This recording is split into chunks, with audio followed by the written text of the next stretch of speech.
Hello students, how are you all? Welcome to Affairs Cloud, Learn to Lead. My name is Vikas Rana. So students, we have an app by the name Careers Cloud which you can go and download through the Play Store for Android phones. Once you have downloaded and logged in with your Gmail ID, you will be transferred to your home page where you can see all the courses that are offered by us. Once you have purchased the course, you can see your courses in the My Course section. But why our courses are so better? Why we think we provide you one of the best content? Because we provide you content on daily basis. In the daily basis, we provide you current affairs with 20 questions quiz as well as the PDF of the current affairs of daily. Then similarly for weekly, on weekly basis we provide you current affairs PDF as well as a 50 questions quiz that will help you to revise all the content that you have learned. Then on monthly basis also we provide you top 100 current affair questions PDF that will be the compiled PDF of the 100 questions of that particular month that will be very helpful for you. And not just this friends, we provide you in English as well as in Hindi too. So both English and Hindi students can enjoy our courses. Apart from this friends, we also provide you banking related question answers, the banking related MCQ questions, the quizzes that will help you prepare for the bank exams. Not just that friends, we provide you a new way of learning, that is your infotainment infographics. That is a different and interesting way of learning.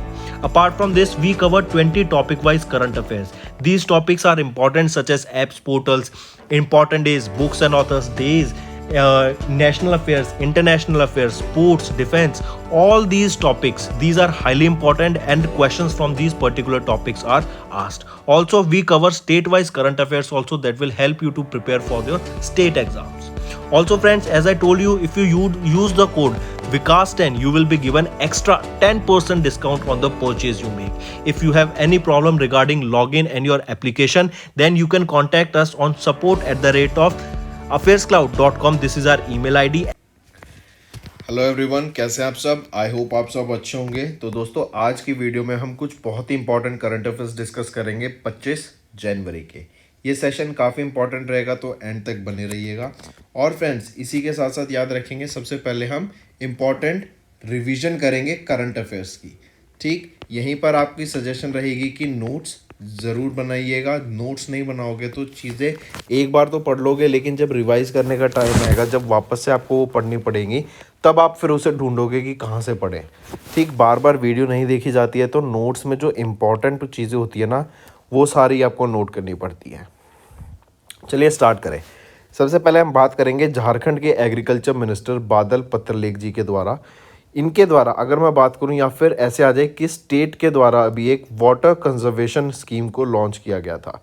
तो ये water conservation scheme Jharkhand के द्वारा launch की गई थी। 467.32 crore rupees की लागत से इसको लॉन्च करा गया था। और यहाँ पे जो पॉन्ड्स हैं, यहाँ पे जो लेक्स हैं, उनको रेजुवेट करने की बात की गई। फिर बात करते हैं पराक्रम दिवस की। नेताजी सुभाष चंद्र बोस के बर्थडे को, जो कि 23 जनवरी को आता है, ऑब्जर्व करते हैं हम पराक्रम दिवस। तो ये नेताजी सुभाष चंद्र बोस का बर्थडे है। इन्हें प्यार से नेताजी भी बोला जाता है। ठीक है, फिर याद रखेंगे 23 जनवरी 2021 से हर साल हमने ये डे ऑब्जर्व करना स्टार्ट किया है, जो कि है पराक्रम दिवस। 2023 में ही 126वीं बर्थ एनिवर्सरी थी आपकी सुभाष चंद्र बोस की। चलिए नेक्स्ट पे आते हैं। और एक कौन सा एडिशन हुआ फिर यहाँ पे अगर हम देखें तो 22 और 23, तो ये थर्ड एडिशन हमने पराक्रम दिवस का ऑब्जर्व किया इस साल। फिर आ जाते हैं एसीसी के द्वारा अपॉइंट किए गए Vikram Devdutt as the next director general of DGCA। Direct appointment याद रखेंगे। फिर आ जाता है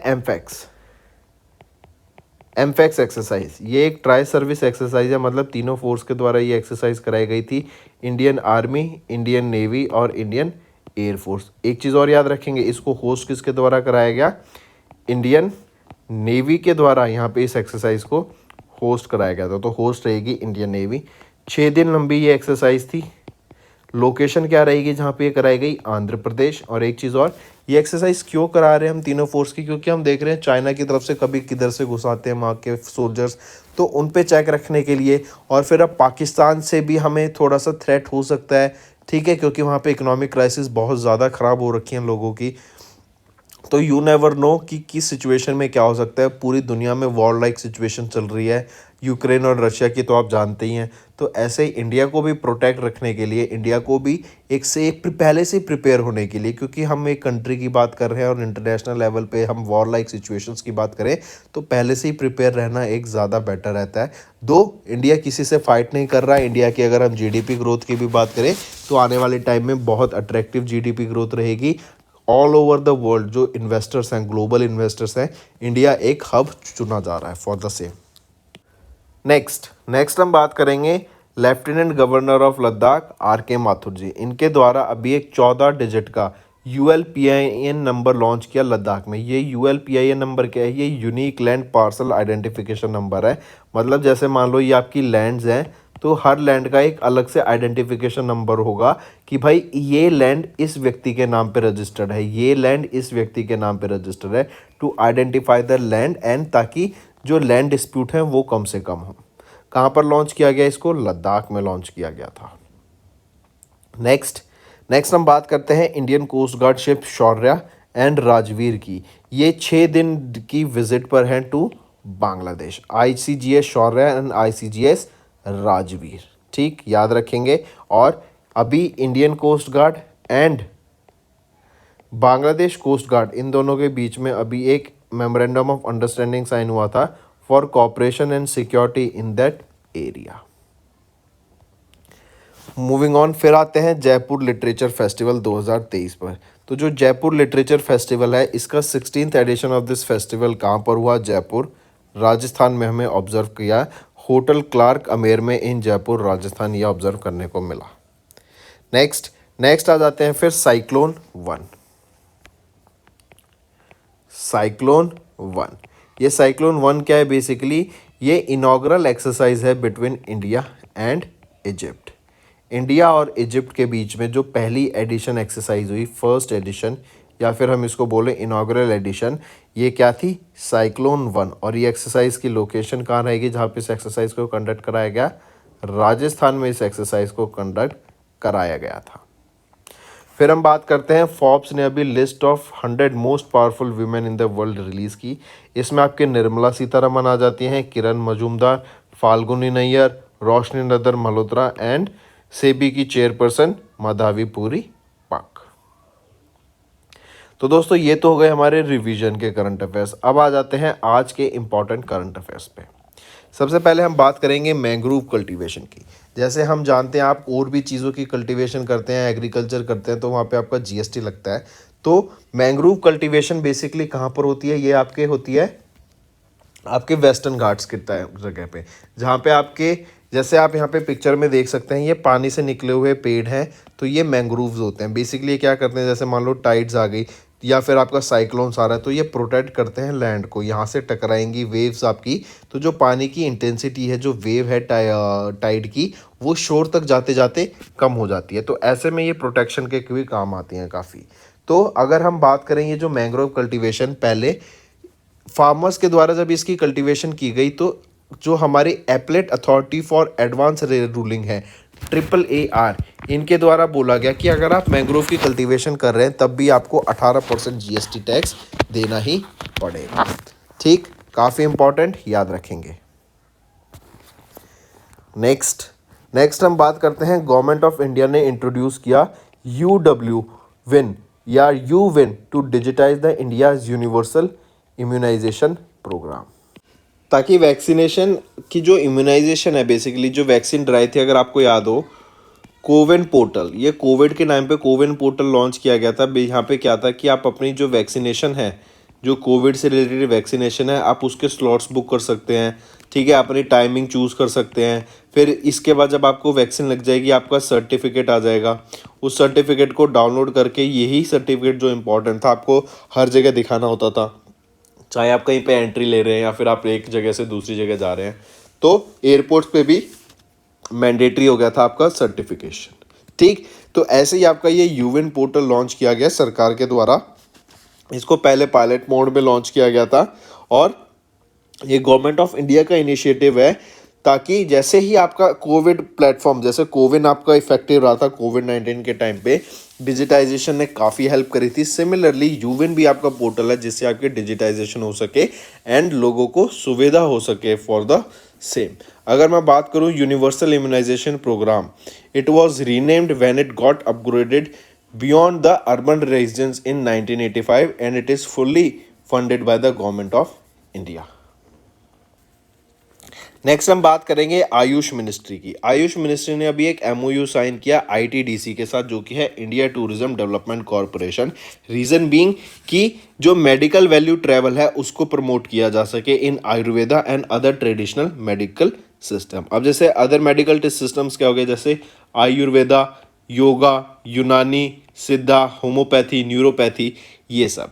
तो अब जैसे इससे क्या होगा आपका कि जो ये ट्रेडिशनल मेथड है मेडिसिन के, इनको प्रमोट किया जाएगा ऑल ओवर इंडिया। जैसे आप मार्केटिंग नहीं करते, मान लो आपने कोई प्रोडक्ट लॉन्च किया, जैसे अभी आप शार्क टैंक देख रहे हैं, तो शार्क टैंक्स में आपने देखा कोई प्रोडक्ट आया तो उसकी मार्केटिंग की जाती है, मार्केटिंग की बात की जाती है। तो सिमिलरली आप इसको एज ए मार्केटिंग समझिए कि आयुष मिनिस्ट्री ने मार्केटिंग की है आईटीडीसी के साथ मिलकर, ताकि जो बेनिफिट्स हैं आपके आयुष प्रोडक्ट्स के, जो ये ट्रेडिशनल मेडिसिन होती हैं, इनके बेनिफिट्स हैं, इनकी अवेयरनेस क्रिएट कराने के लिए, इनकी मार्केटिंग करने के लिए, ताकि ज़्यादा से ज़्यादा लोगों को इसकी अवेयरनेस मिल सके, ये मेडिकल वैल्यू ट्रैवल लॉन्च किया गया, promotion of this medical value travel in India. ठीक, काफ़ी इंपॉर्टेंट है, ये याद रखेंगे। चलिए, अगर हम यहीं पे बात करें, इस एमओयू के अंदर मिनिस्ट्री ऑफ आयु ट्रेन करेगा आईटीडीसी ऑफिशियल्स को in this medical value travel in Ayurveda and other traditions of medicine. यहाँ पे जो मिनिस्ट्री है वो आइडेंटिफाई करेगी वेरियस टूरिस्ट सर्किट्स को। अब जैसे मान लो टूरिस्ट सर्किट्स क्या हो गए, मान लो कोई आपका एक गार्डन है जहाँ पे लोग आते हैं, सुबह सुबह वॉकिंग करते हैं, आते हैं अपना एक्सरसाइज करते हैं, तो वहाँ पे जैसे आप लाफ्टर थेरेपी देखी होगी सुबह सुबह, मुन्ना भाई एमबीबीएस में वहाँ पे जो डॉक्टर रुस्ताना होते थे वो सुबह सुबह जाके हंसते थे, तो वो क्या लाफ्टर थेरेपी। वहीं पे सुबह आके लोग योगा करते हैं, ठीक, एक्सरसाइज करते हैं, तो वहाँ पे लोगों को अवेयरनेस क्रिएट कराना हो। आपके जो टेम्पल्स हो गए या फिर जो कल्चरल प्लेस हो गई, जो रिलीजियस प्लेस हो गई, वहाँ पर जाके इन चीज़ों को प्रमोट करना, इनके बारे में लोगों को अवेयर कराना, ठीक। फिल्म्स बनाना इनके ऊपर, देखो फिल्म से बहुत ज़्यादा इम्पैक्ट पड़ता है, ठीक है। फिल्म एक ऐसी चीज़ है जो आपको एक इंटरनेशनल रिकॉग्निशन दे सकती है किसी भी प्रोडक्ट को, ठीक, किसी भी चीज़ को, किसी भी कल्चर को, किसी भी फेस्टिवल को एक बहुत ज़्यादा बड़े स्केल पे सामने लाया जा सकता है, ठीक है। चलिए नेक्स्ट पे आते हैं। नेक्स्ट हम बात करते हैं ministry of youth affairs and sports. इन्होंने एक ओवरसाइट कमेटी हेड की, फाउंड की, बनाई। ये ओवरसाइट कमेटी जो है हेड की जाएगी एमसी मैरी कॉम के द्वारा, और ये जो कमेटी बनाई गई है ये आपकी वर्क करेगी to find all the allegations against the wrestling federation of India. अभी हम जानते हैं रेसलिंग फेडरेशन ऑफ इंडिया के जो प्रेसिडेंट हैं उनके खिलाफ सेक्सुअल असॉल्ट का केस चल रहे हैं, और उसी के खिलाफ आपने देखा होगा आप दिल्ली में लोग जो रेसलर्स हैं वो प्रदर्शन कर रहे हैं, वो प्रोटेस्ट कर रहे हैं, बिकॉज उनके खिलाफ वहाँ पर सेक्सुअल असॉल्ट का केस सामने आया है, ठीक।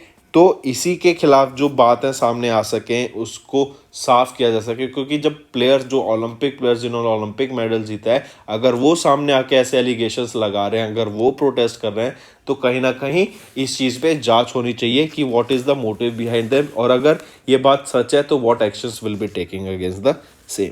तो यहीं पे ध्यान देंगे, ministry of youth affairs and sports के द्वारा ये ओवरसाइट कमेटी फॉर्म की गई, जो कि हेड की जाएगी एमसी मैरी कॉम के द्वारा। नेक्स्ट हम बात करते हैं, हमने बात की ऑर्गेनिक फार्मिंग की।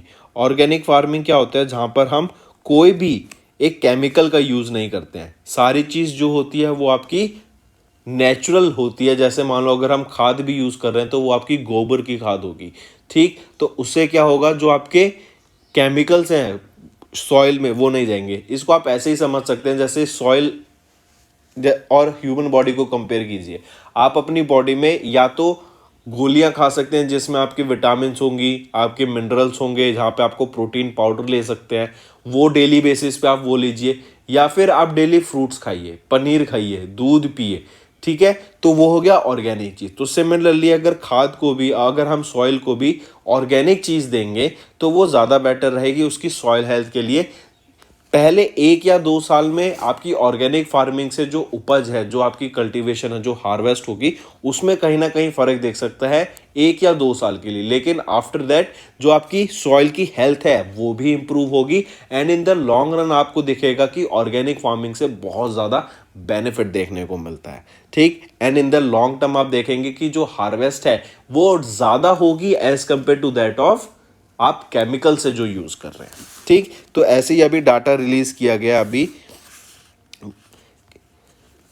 I4AM ऑर्गेनिक इंटरनेशनल डाटा, ये बॉन जर्मनी में हेडक्वार्टर कंपनी है, इनके द्वारा डाटा रिलीज किया गया कि इंडिया की अगर हम बात करें 2020 का डाटा है ये, 2020 में इंडिया की रैंक 3rd नंबर पे रहे in terms of organic agriculture.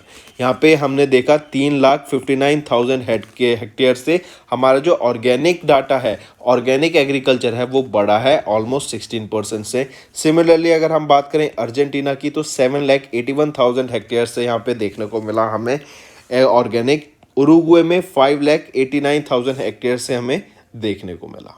ठीक, और अगर टोटल इंक्रीज करके देखें हम ऑल ओवर द वर्ल्ड 2020 में तो ऑलमोस्ट 3 मिलियन हेक्टेयर्स में हमें ऑर्गेनिक फार्मिंग देखने को मिली। IFOAM की बात करें तो international federation of organic agriculture movements रहेगा। चलिए नेक्स्ट पे आते हैं AIF क्या है? Agriculture infrastructure fund. अब देखो एग्रीकल्चर में क्या है, आपके कहीं ना कहीं आपको पैसे की ज़रूरत पड़ती है, आपको इंफ्रास्ट्रक्चर डेवलप होना चाहिए कि आप अगर साइलोज बना रहे हैं, आपको मान लो कटाई करके फसल को कहीं स्टोर करना है तो उसकी ज़रूरत पड़ेगी, आपको अपने एनिमल्स कैटल्स हैं आपके पास तो उनको स्टोर करने की जगह पड़ेगी।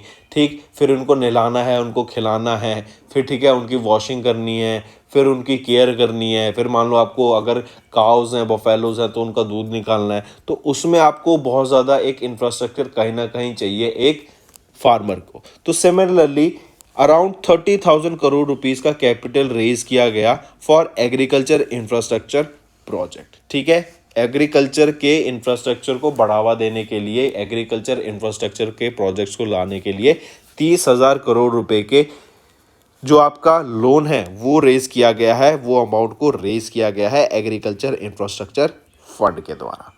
अगर मैं एग्रीकल्चर इंफ्रास्ट्रक्चर फंड की बात करूं तो ये 8 जुलाई 2020 में इंट्रोड्यूस किया गया था ताकि लोगों की यहाँ पे मदद की जा सके।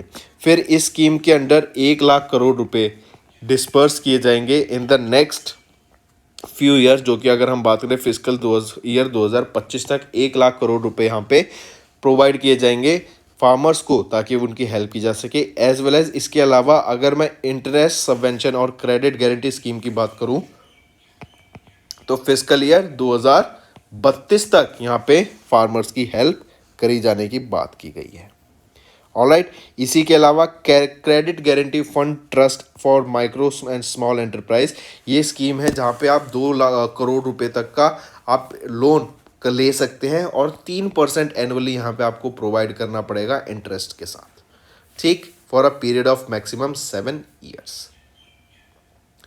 नेक्स्ट आ जाते हैं EU स्मॉल फाइनेंस बैंक। जैसे आप अपने फ़ोन सिम को जैसे पोर्ट कराते थे, जैसे मान लो आपका एयरटेल का सिम है एंड आप इसको पोर्ट करा के जियो में कराना चाहते हैं तो आप इजीली करा सकते हैं, आपका सिम चेंज हो जाएगा, नंबर सेम रहेगा। तो सिमिलरली क्रेडिट कार्ड के भी पास यही फैसिलिटी है अब कि आपका क्रेडिट कार्ड मान लो पंजाब नेशनल बैंक का है और आपको उसको AU स्मॉल फाइनेंस बैंक के कार्ड में कन्वर्ट करना है तो ये पॉसिबल हो पाएगा। आपका क्रेडिट कार्ड का नंबर सेम रहेगा, CVV वगैरह सब सेम रहेगा, लेकिन आपका जो ओनर कंपनी थी वो चेंज हो जाएगी। पहले पंजाब नेशनल बैंक थी, अब क्या हो गई AU स्मॉल फाइनेंस बैंक। तो सिमिलरली याद रखेंगे AU स्मॉल फाइनेंस बैंक के द्वारा अभी क्रेडिट कार्ड ऑफर करने की बात की गई और वो है स्वाइप अप प्लेटफॉर्म पे first of its kind credit card रहेगा। इससे क्या होगा, जो क्रेडिट कार्ड होल्डर्स हैं वो अपने क्रेडिट कार्ड को अपग्रेड कर सकते हैं टू AU क्रेडिट कार्ड्स। एक इंटरेस्टिंग और चीज़ यहाँ पे रिन्यूएबल प्लास्टिक का यूज़ किया जाएगा ताकि इन्वायरमेंट फ्रेंडली भी हो सके और कहीं ना कहीं एक्स्ट्रा आपका रिन्यूएबल प्लास्टिक या फिर इसको हम बायोडिग्रेडेबल प्लास्टिक कहें। ठीक है, तो ये ऐसा प्लास्टिक यूज़ किया जाएगा ताकि आपका इन्वायरमेंट भी हेल्दी रहे और इन्वायरमेंट को कहीं ना कहीं हम नुकसान ना पहुंचाएं। तो हम कह सकते हैं हम ये सस्टेनेबल डेवलपमेंट गोल्स की तरफ भी काम कर रहे हैं। एयू स्मॉल फाइनेंस की अगर मैं बात करूं, मैनेजिंग डायरेक्टर और चीफ एग्जीक्यूटिव ऑफिसर कौन रहेंगे? संजय अग्रवाल। हेडक्वार्टर रहेगा जयपुर राजस्थान में। चलिए नेक्स्ट पे आते हैं। एशियन डेवलपमेंट बैंक एंड नवा सेवा Freeport terminal private limited. I repeat, Asian development bank and नवा सेवा फ्रीपोर्ट टर्मिनल प्राइवेट लिमिटेड, इन्होंने $131 मिलियन का लोन एक साइन किया ताकि Jawaharlal Nehru port container terminal को ना इम्प्रूव किया जा सके। अभी एक न्यूज़ भी आई थी फ्रेंड्स रिसेंटली कि जो रशिया हैं, इसके जो बड़े बड़े कंटेनर्स हैं, जो बड़े बड़े आपके शिप हैं, एक्सपोर्ट के लिए जो शिप्स यूज़ किए जाते हैं, उनको डॉक करने की फैसिलिटी नहीं है इंडिया में। अगर अब हम देखें तो एक लिमिटेड साइज के शिप्स को हम डॉक करा सकते हैं इन दिस पोर्ट्स, ताकि जो हमारा गुड्स है, एक्सपोर्ट और इंपोर्ट सर्विसेज है, जो हमारा लॉजिस्टिक्स है, वो कैरी आउट कर सके, हम ट्रेड कर सके। लेकिन अगर हम बात करें बहुत बड़े एक्सपोर्ट शिप्स की, उनको हम डॉक ही नहीं करा सकते इंडिया में। अभी इतने बड़े हमारे पास डॉकिंग फैसिलिटी वाले पोर्ट ही नहीं है। तो ऐसे इंफ्रास्ट्रक्चर को डेवलप करने के लिए, ताकि हम जानते हैं आने वाले टाइम में हम बोल रहे हैं कि इंडिया एक्सपोर्ट हब बनने वाला है, इंडिया में हम मैन्युफैक्चरिंग बहुत ज़्यादा करेंगे। एप्पल ने बोला है कि हम अपने जितने वर्ल्ड में सारे फ़ोन है उसका 25% हम इंडिया में बनाएंगे आईफोन्स को। फिर इन्होंने बोला हम आई मैक भी यहीं पे, आईपैड की प्रोडक्शन भी यहीं पे स्टार्ट करेंगे। फिर हम आत्मनिर्भर भारत की बात कर रहे हैं, हमने बोला टॉयज़ भी हम बहुत ज़्यादा बनाएंगे, इंडिया में ही बनाएंगे, कर्नाटका में बनाएंगे, जो कि हम चाइना से इंपोर्ट करते थे। मैन्युफैक्चरिंग से रिलेटेड हमने बोला कि हम यहीं पे बनाएंगे। सेमिकॉन इंडिया, सेमीकंडक्टर की जो मैन्युफैक्चरिंग है उसको भी हमने गुजरात में लाने की बात की। फॉक्सकॉन और वेदांता ने उसके लिए टाई अप किया था। तो ये सारी क्या है कि इनसे क्या होगा, हमारा एक्सपोर्ट बढ़ेगा, और एक्सपोर्ट बढ़ेगा तो हमें जो इंफ्रास्ट्रक्चर चाहिए वो भी राइट अमाउंट का इंफ्रास्ट्रक्चर चाहिए। तो इसीलिए एशियन डेवलपमेंट बैंक ने अभी नवा सेवा free port terminal private limited के साथ साइन किया। $131 मिलियन का ये लोन रहेगा Jawaharlal Nehru port container terminal के लिए, जो नवी मुंबई महाराष्ट्र में लोकेटेड है। ठीक है, चलिए एशियन डेवलपमेंट बैंक की बात करें तो president Masatsugu Asakawa, headquarter Manila Philippines, और 68 मेंबर्स रहेंगे। नेक्स्ट आ जाता है HDFC housing development finance corporation. इन्होंने अभी 30 बिलियन रुपीस, या फिर मैं बोलूँ $370 मिलियन को रेज किया थ्रू अ 10-ईयर बॉन्ड इशुएंस। मतलब इन्होंने बॉन्ड्स इशू किए, जैसे हमने सॉवरेन गोल्ड बॉन्ड्स इशू देखे हैं, सॉवरेन ग्रीन बॉन्ड्स देखे थे हमने, और सॉवरेन ग्रीन बॉन्ड्स तो 8,000 करोड़ रुपीस के लॉन्च किए गए थे इन 2 ट्रेंचेस, जो कि टोटल हो जाता है 16,000 करोड़ रुपए के सॉवरेन ग्रीन बॉन्ड्स यूज किए गए थे, लॉन्च किए गए थे। किसके द्वारा? RBI के द्वारा। तो सिमिलरली यहाँ पर क्या है, HDFC ने लॉन्च किया और रेज किया $30 बिलियन, ठीक है, बाय इशुएंस ऑफ 10-ईयर बॉन्ड। मतलब 10-ईयर बॉन्ड के हिसाब से उन्होंने 10 साल तक का ये बॉन्ड रहेगा, और यहाँ पर उन्होंने $30 बिलियन रुपीस, या फिर $30 बिलियन रुपीस, या फिर हम कहें $370 मिलियन को रेज कर लिया है। ठीक है, ये बॉन्ड जो है AAA रेटेड है by CRISIL, and they have a put option also at the end of the 3rd year. फिर आ जाता है Tata motors. Tata motors and ICICI bank के द्वारा अभी फाइनेंसिंग सॉल्यूशंस को लॉन्च किया गया to electric vehicle dealers. I repeat, Tata motors ने टाई अप किया ICICI बैंक के साथ, ताकि फाइनेंसिंग सॉल्यूशंस को ऑफर किया जा सके to authorised passenger electric vehicle dealers को। इसके अंडर क्या है, बैंक प्रोवाइड करेगा inventory funding to the authorised passenger EV dealers in addition to the banks funding, जो कि डीलर्स को पहले ही मिल रही है डीजल और पेट्रोल मॉड्यूल्स के लिए। मतलब पेट्रोल और डीजल के लिए जो पहले उनको फंडिंग मिलती है, उसके अलावा आपकी जो बैंक है वो इलेक्ट्रिक व्हीकल्स के लिए भी इनको फंडिंग करेगा टू द रजिस्टर्ड डीलर्स, और इसके लिए टाटा मोटर्स ने ICICI बैंक के साथ टाई अप किया। ठीक, नेक्स्ट आ जाते हैं Oppo India and ministry of electronics information and technology के CSE कॉमन सर्विस सेंटर। ठीक है, इनके द्वारा टाई अप किया गया कि 10,000 वीमेंस को हम ट्रेन करेंगे साइबर सिक्योरिटी में। ठीक है, साइबर सिक्योरिटी से रिलेटेड जो भी आपकी ट्रेनिंग होगी, जो भी आपकी स्किल्स को प्रोवाइड की जाएंगी इनको, वो सारी किन के अंडर किया जाएंगी, इन कॉमन सर्विस सेंटर के द्वारा। और ओप्पो इंडिया ने ही इनके साथ टाई अप किया है ताकि इसको आगे बढ़ाया जा सके। ये 45 डेज का कोर्स रहेगा, और इसको बोला गया साइबर संगिनी प्रोग्राम। ठीक है, अगर पूछा जाए साइबर संगिनी प्रोग्राम किस किस के द्वारा लॉन्च किया गया, Oppo India and ministry of electronics information and technology के कॉमन सर्विस सेंटर के द्वारा इनके यहाँ पे 10,000 वीमेंस को ट्रेन कराने की बात की गई, जो कि 45 दिन लंबा कोर्स रहेगा। नेक्स्ट बात करते हैं ministry of skill development and entrepreneurship. इन्होंने टाइप किया भारत डायनेमिक्स के साथ to promote apprenticeship training framework. अब जैसे क्या होता है फ्रेंड, जैसे देखो अगर हम बात करें फॉर एग्जांपल, एक छोटा सा एग्जांपल लेके चलते हैं। मान लो आपको मिसाइल्स डेवलप करनी है, ठीक है। अभी हमने पृथ्वी 2 मिसाइल देखी थी जो इंटरकॉन्टिनेंटल ब्लास्टिक मिसाइल है। अब वहाँ पर जो लेबर काम करेंगे, लेबर भी नहीं कह सकते, वहाँ पे भी जो स्किल्ड पर्सन काम करेगा, अगर उसके पास राइट स्किल्स नहीं है तो वो कहीं ना कहीं मिस्टेक करेगा और उससे क्या होगा, जो हमारा प्रोडक्ट है वो यूजेबल नहीं होगा और वो अप टू द मार्क नहीं होगा, तो इससे नेगेटिव इम्पैक्ट ही पड़ेगा। लेकिन अगर वहीं पे वो व्यक्ति पहले से ही स्किल्ड होगा, उसे पता होगा कि उसके पर्टिकुलर डोमेन में जिसमें वो एम्प्लॉय किया जा रहा है, जिसमें उसको लगाया जा रहा है, जिस काम के अंडर, उसे वो अच्छे से आता होगा पहले से ही, उसके पास वो स्किल होगी, उसके ट्रेनिंग पहले से ही हो रखी होगी, ठीक, तो उसको वो काम करने में दिक्कत नहीं आएगी और जो चांसेस ऑफ एरर होते हैं वो बहुत ज़्यादा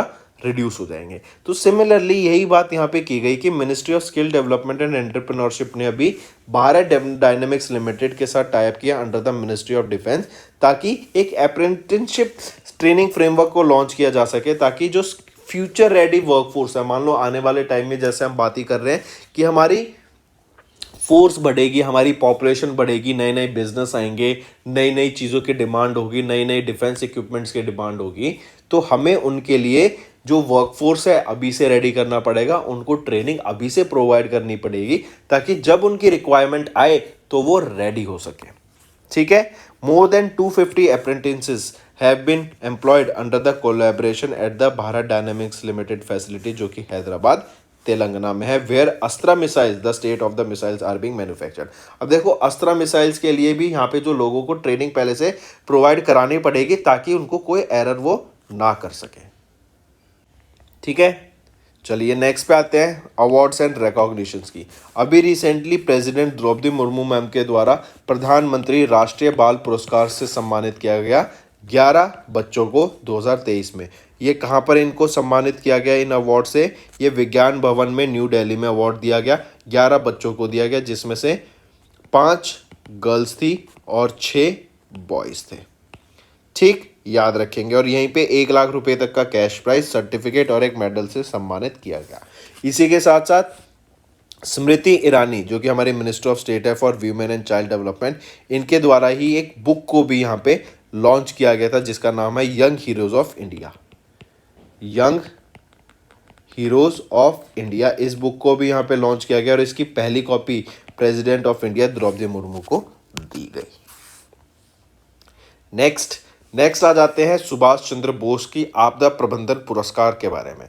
ये जो सबसे पहले देखो, जो सुभाष चंद्र बोस हैं, इनके बारे में हमने देखा था कि पराक्रम दिवस ऑब्जर्व किया जाता है 23 जनवरी को, क्योंकि इनका जन्मदिन होता है, और 23 जनवरी 2021 को ये पहला एडिशन ऑब्जर्व किया गया था पराक्रम दिवस का। तो 2023 में इसका 3rd एडिशन हम ऑब्जर्व कर रहे हैं। तो अभी रिसेंटली सुभाष चंद्र बोस आपदा प्रबंधन पुरस्कार क्या हो गया, जो डिजास्टर मैनेजमेंट से रिलेटेड, जो भी आपका डिजास्टर से रिलेटेड जो फोर्स ने काम किया या जिस अथॉरिटी ने अच्छा काम किया, वहाँ पर उनको ये सम्मानित किया गया सेंटर के द्वारा बाय सुभाष चंद्र बोस आपदा प्रबंधन पुरस्कार। तो यहीं पर याद रखेंगे Odisha state disaster management authority, इनको सम्मानित किया गया, एंड लुंगफेई फायर स्टेशन जो कि मिजोरम में है, इनको सम्मानित किया गया विद दिस सुभाष चंद्र बोस आपदा प्रबंधन पुरस्कार 2023 के लिए, ठीक है।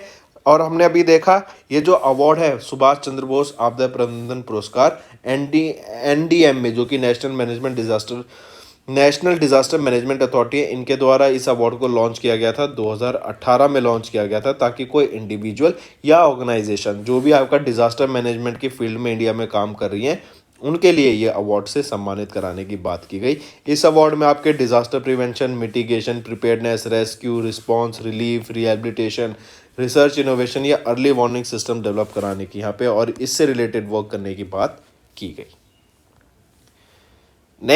नेक्स्ट बात करते हैं जस्टिस सबीना, इनको अपॉइंट किया गया है as the acting chief justice of Himachal Pradesh high court. काफ़ी इंपॉर्टेंट न्यूज़, डायरेक्टली याद रखेंगे कि acting chief justice of Himachal Pradesh high court किनको अपॉइंट किया गया अभी, वो है सबीना, जस्टिस सबीना, ठीक है। और ये सीनियर मोस्ट जज है in the Himachal Pradesh high court.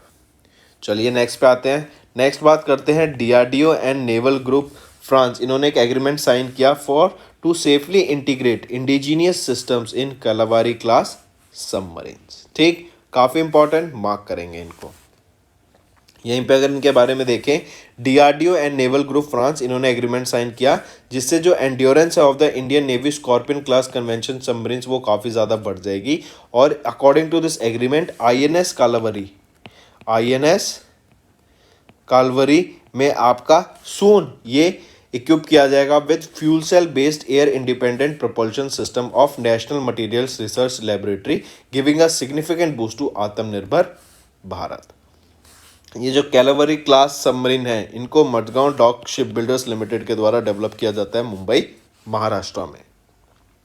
Next आ जाता है नेशनल गर्ल चाइल्ड डे। कब ऑब्जर्व किया जाता है? 24 जनवरी को हर साल हम ऑब्जर्व करते हैं नेशनल गर्ल चाइल्ड डे। और रीज़न क्या है? ताकि जो गर्ल्स हैं उनको अपनी अवेयरनेस हो सके, उनको अपने राइट्स के बारे में अवेयर किया जा सके, एंड उनके खिलाफ जो भी कहीं ना कहीं उनको सप्रेस किया जाता है तो वो सामने निकल के आए, उनको अपने अवेयरनेस क्रिएट, राइट्स के बारे में बताने की ये बात की गई। और इसीलिए हम ये national girl child day observe करते हैं। पहली बार 2008 में ऑब्जर्व किया गया था। ठीक सॉरी। नेक्स्ट आ जाता है इंटरनेशनल डे ऑफ एजुकेशन। 24 जनवरी को हम ऑब्जर्व करते हैं इंटरनेशनल डे ऑफ एजुकेशन। ठीक, और ये day all around the world observe किया जाता है, और इस साल 2023 में इसका 5th एडिशन हमें ऑब्जर्व करने को मिला। रीज़न भी कि हम जानते हैं एजुकेशन बहुत इंपॉर्टेंट है, और एजुकेशन की वजह से आज जो भी फैसिलिटी आपको मिल रही है, आप जो भी फैसिलिटी दे सकते हैं, जो भी डेवलपमेंट देख सकते हैं, वो सारी क्यों है? क्योंकि एजुकेशन है। एजुकेशन से लोगों को एक रोज़गार मिलता है, एम्प्लॉयमेंट मिलती है, एक सेंस ऑफ बीइंग मिलती है। ठीक है, और इसी के अंडर अगर इंटरनेशनल डे ऑफ एजुकेशन की मैं बात करूं तो थीम क्या रहेगी? थीम बहुत इंपॉर्टेंट है, वो है to invest in people, prioritise education. ये थीम रहेगी आपकी इंटरनेशनल डे ऑफ एजुकेशन की। चलिए, और ये जो है किसके द्वारा ऑब्जर्व किया जाता है? यूनेस्को के द्वारा बेसिकली ऑब्जर्व किया जाता है। और यूनेस्को का हेडक्वार्टर पेरिस फ्रांस में, और पेरिस में ही आपको ओलंपिक गेम्स होगा 2024 में। तो दोस्तों ये तो थे हमारे करंट अफेयर्स। अब आ जाते हैं क्विक रिवीजन पे। Mangrove cultivation is different from agriculture और this will attract 18% GST। Government of India ने इंट्रोड्यूस किया यूविन to digitise India's universal immunisation programme. Ayush ministry ने साइन किया एक MOU with ITDC to promote medical value travel in India. Ministry of youth affairs and sport, इन्होंने oversight committee को गठन किया जो कि हेड की जाएगी MC मैरी कॉम के द्वारा, to inquire allegations against wrestling federation of India. फिर India is among the top 3 nations in expanding organic farming in 2020, Argentina ने टॉप किया। RBI ने एक्सटेंड की deadline to complete renewable agreements for existing safe deposit lockers by 31 December 2023। Agriculture investment fund ने exceed किया 30,000 crore rupees in capital raised for agriculture infrastructure projects. AU small finance bank ने launch किया credit card offering platform swipe up को। फिर ABD Asian development bank and NSF-TPL ने sign किया एक $131 million का loan to support the GLN port upgradation and enhancement international trade. HDFC ने raise किया 30 बिलियन रुपीस को through the issuance of 10-year bond. Tata motors ICICI bank ने tie up किया offering financing solutions to its electric vehicle dealers. Oppo India and ministry of electronics information and technology CSE partners to train 10,000 women in cyber security through cyber Sangini. MSDE ने partner किया Bharat dynamics के साथ to promote apprenticeship training framework. President Droupadi Murmu ने confer किया प्रधानमंत्री राष्ट्रीय बाल पुरस्कार 2023 को। 11 बच्चों को दिया गया, 5 लड़कियां और 6 लड़के थे। Government of India has announce the winners of Subhash Chandra Bose Aapda Prabandhan पुरस्कार फॉर 2023। जस्टिस सबीना को अपॉइंट किया गया acting chief justice of Himachal Pradesh high court.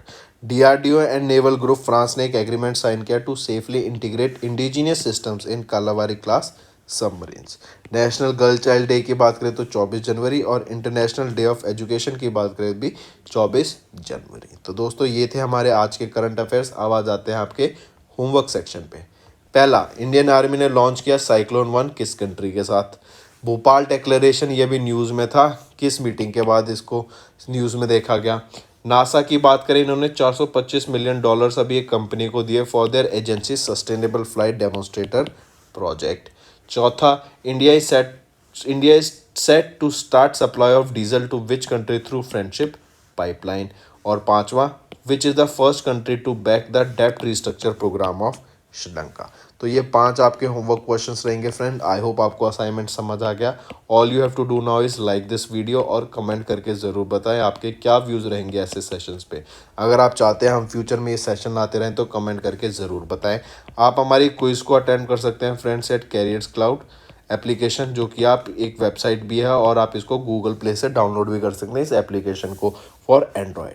इसी के साथ साथ आप हमारी और भी वीडियो देख सकते हैं करंट अफेयर्स बाय विकास राणा के, आप यूट्यूब बार में सर्च कीजिए और आपको हमारे और भी वीडियोस देखने को मिलेंगे जिससे आपकी बहुत अच्छी प्रिपरेशन हो सकती है। हमारे चैनल का नाम है affairs cloud. So that's all for the day friends, thank you and have a nice day. That's all for the day friends, ये हमारी वीडियो थी। आई होप आपको वीडियो पसंद आई होगी। इसी के साथ साथ फ्रेंड्स आप हमारे यूट्यूब चैनल को सब्सक्राइब कर सकते हैं, आप टेलीग्राम चैनल पे जाके हमें फॉलो कर सकते हैं। एंड इसी के साथ साथ अगर आपको कोई भी प्रॉब्लम आ रही है या तो पेमेंट में या हमारे कोर्सेज के साथ, तो आप हमें कांटेक्ट कर सकते हैं एट द नंबर 7677333862, या फिर आप हमारी मेल आईडी पे हमें मेल कर सकते हैं and I will make sure कि आपकी जो प्रॉब्लम है उसको जल्दी से जल्दी सॉल्व किया जाए। इसी के साथ साथ आप हमारे इंस्टाग्राम हैंडल affairscloud_official को फॉलो कर सकते हैं। कोड और याद रखना, वो है विकास10। अगर आपको 10% का एक्स्ट्रा डिस्काउंट चाहिए तो आप विकास10 का कोड यूज कर सकते हैं, आपको क्रैक 10 के अलावा 10% का डिस्काउंट यहां पे मिलेगा। और इसी के साथ साथ अगर आपको कोई भी इश्यू आ रहा है हमारी एप्लीकेशन से रिलेटेड, वेबसाइट से रिलेटेड, या आपका कोर्स परचेज नहीं हो रहा, या आपका कोर्स परचेज हो गया, पैसे कट गए हैं, या कोई भी इशू आ रहा है, तो आप हमें कॉन्टैक्ट कर सकते हैं एट द नंबर 9677333862, या फिर आप मेल कर सकते हैं support@affairscloud.com पे। एंड आई मेक श्योर हमारा रिप्रेजेंटेटिव आपको जल्दी से जल्दी आपको रीच करेगा एंड आपकी प्रॉब्लम को सॉल्व करेगा। That's all for the day friends. I hope you enjoyed the session and you can follow us on the YouTube channel, as well as apart from YouTube channel you can go and follow us at Affairs Cloud Telegram channel. And if you have any queries related to the content or the of courses offered to you or the payment which you did on the application, you can contact us on the number provided, that is 7677333862. Apart from this friends, you can follow us on the Facebook as well as on Instagram handle, that is affairscloud_official. In the end friends, if you use a code that is Vikas10, you will be getting an additional extra 10% discount by using this code Vikas10. Also, if you have any problem regarding the course purchase, any problem regarding to our application, you can contact us on the mobile number, that is 9677333862. And if you want to mail us, you can also mail us on support@affairscloud.com, and I assure you that our representative from us will be contacting you soon and resolving your issue.